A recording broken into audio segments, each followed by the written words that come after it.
স্বাগতম আপনাদের প্রিয় গল্পের জগতে।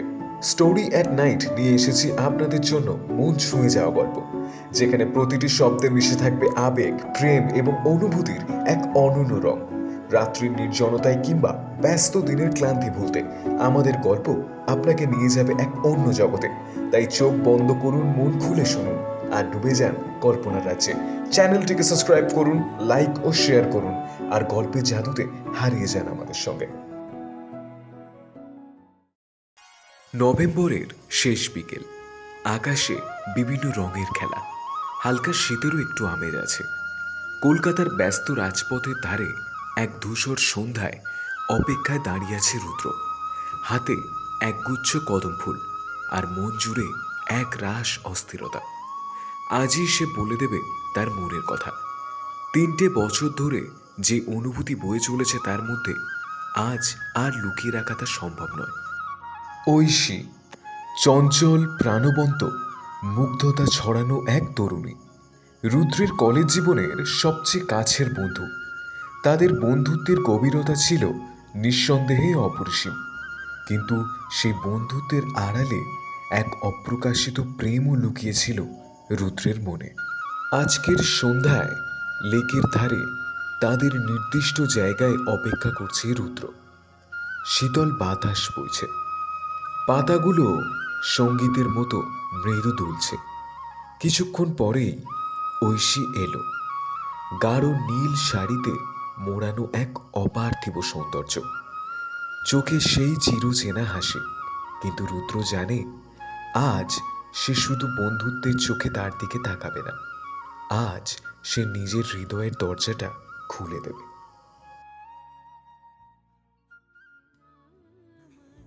রুদ্র, এই বিকেলটা দারুণ সুন্দর না? হ্যাঁ, ভীষণই সুন্দর। ঠিক যেন তোমার মতোই। ঐশী হাসল, তার হাসিতে বিকেলের আলো আরো ম্লান হয়ে গেল। কিন্তু রুদ্রের চোখে আজ অন্য কিছু, এক অজানা উদ্বেগ।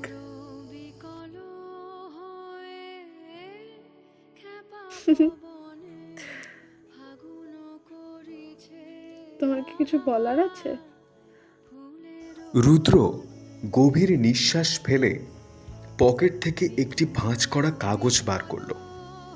কাগজে লেখা ছিল তার না বলা অনুভূতির কবিতাগুলো, যা শুধুমাত্র ঐশীর জন্যই তার লেখা। হ্যাঁ, 3 বছর ধরে যেটা বলতে পারিনি, আজ সেটা বলবোই। আসলে ঐশী, আমি না তোমাকে ভালোবাসি। সময়ের চাকা যেন মুহূর্তের জন্য থমকে গেল। চারপাশের কোলাহল স্তব্ধ হয়ে গেল রুদ্রের কানে। ঐশী কিছুক্ষণ চুপ করে থাকলো, তারপর মৃদু স্বরে বলল, কিন্তু রুদ্র, আমি তো তোমাকে কখনো ভাবিনি। এক মুহূর্তের জন্য যেন সমস্ত পৃথিবী বদলে গেল। হাওয়ার শীতলতা আরও বাড়ল, চারপাশের রং আরো ম্লান হয়ে এলো। মানে, তুমি তুমি কি কাউকে ভালোবাসো? ঐশী চোখ নামিয়ে আনমনে আঙুলে খেলা করতে লাগলো।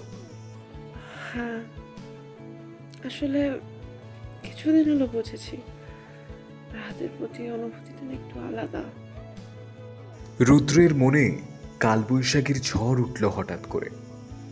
সমস্ত স্বপ্নগুলো মুহূর্তের মধ্যেই যেন ভেঙে পড়ল। শীতল বিকেলটাও কেমন যেন ধূসর হয়ে গেল ওর চোখে। দেখো রুদ্র, আমি চাই না, আমি আসলেই চাই না আমাদের বন্ধুত্বটা নষ্ট হোক। কি বললে? বন্ধুত্ব? হ্যাঁ, বন্ধুত্ব হয়তো আগের মতনই থাকবে, কিন্তু কি জানো তো, অনুভূতিগুলো না আর আগের মতো থাকবে না।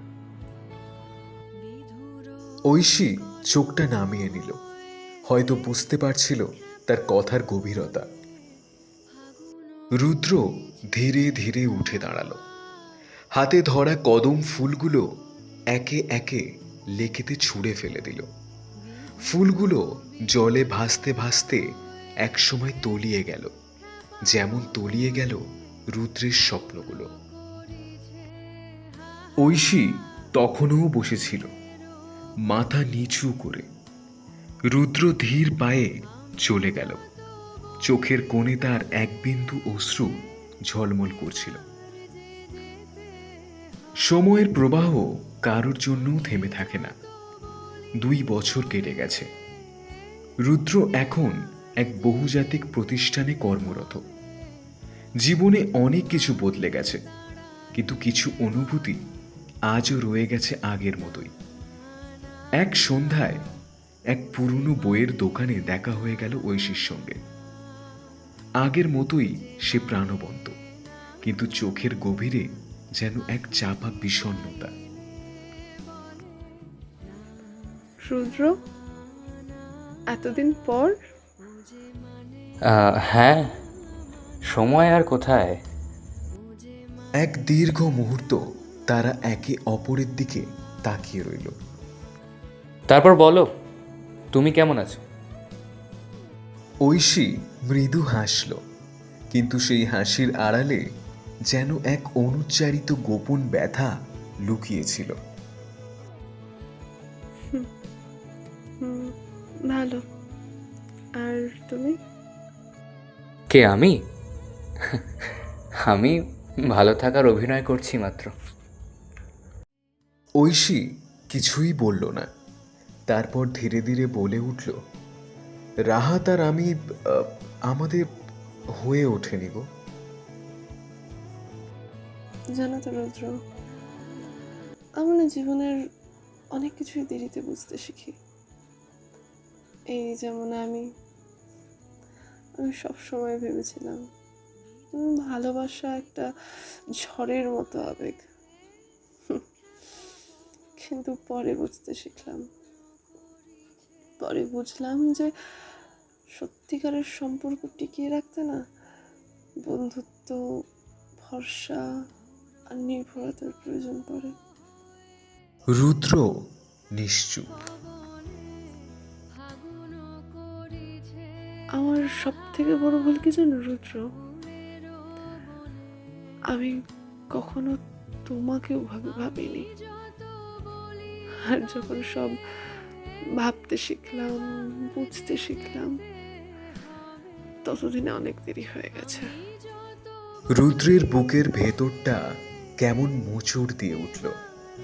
জীবন কি সত্যিই এমন, যেখানে অনুভূতিগুলো স্পষ্ট হতে হতে সময় ফুরিয়ে আসে? ঐশী বইয়ের তাক থেকে একটা পুরনো বই তুলে রুদ্রের দিকে বাড়িয়ে দিল। নিঃসঙ্গতার 100 বছর। এই নাও, এই বইটা তোমার জন্য। হয়তো তোমার গল্পটা তোমায় বুঝতে সাহায্য করবে। রুদ্র বইটা হাতে তুলে নিল, তাকিয়ে রইল ঐশীর চোখের দিকে। তারপর এক সময় ধীরে ধীরে বলল, আচ্ছা, মানে আমি কি আবার বন্ধু হতে পারি? হ্যাঁ, তবে তুমি কি পারবে আবার বন্ধু হতে? রুদ্র বুঝতে পারছিল ঝড় থেমে গেছে, কিন্তু তার রেশ রয়ে গেছে এখনো। কিছু সম্পর্ক ঝড়ে ভেঙে যায়, আবার কিছু সম্পর্ক ঝড়ের পর এক নতুন রূপ নেয়। শেষ হয়েও কিছু গল্প কখনো শেষ হয় না।